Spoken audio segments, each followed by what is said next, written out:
जब आस्था सीमाओं को पार कर जाती है तो वो सिर्फ एक देश की नहीं बल्कि पूरी दुनिया की आवाज बन जाती है।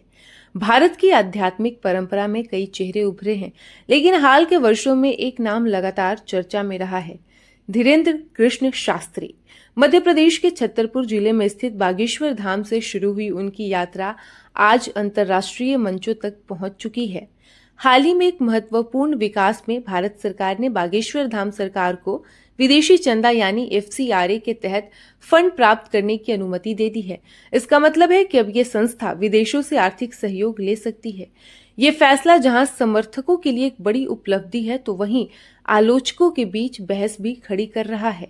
समर्थक इसे सनातन संस्कृति के वैश्विक विस्तार के रूप में देख रहे हैं, जबकि कुछ लोग पारदर्शिता और प्रभाव को लेकर सवाल उठा रहे हैं। इसी बीच भारत की सीमाओं से बाहर एक और बड़ा दृश्य सामने आता है।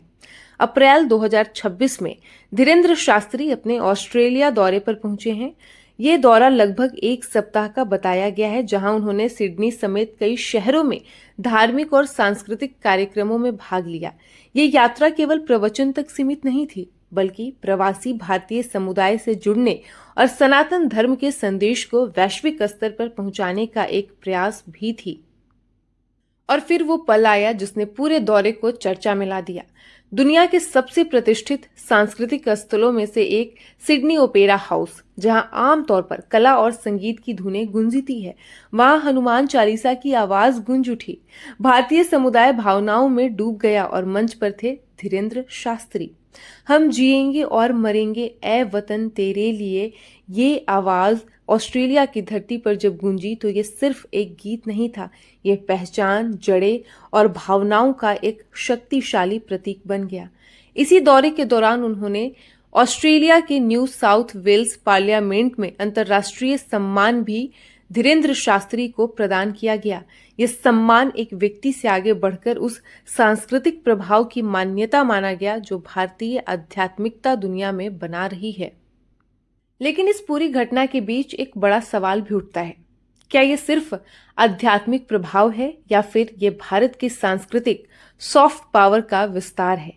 आज के समय में धर्म, संस्कृति और पहचान, ये सब सिर्फ व्यक्तिगत नहीं रहे बल्कि वैश्विक स्तर पर प्रभाव बनाने वाले तत्व बन चुके हैं।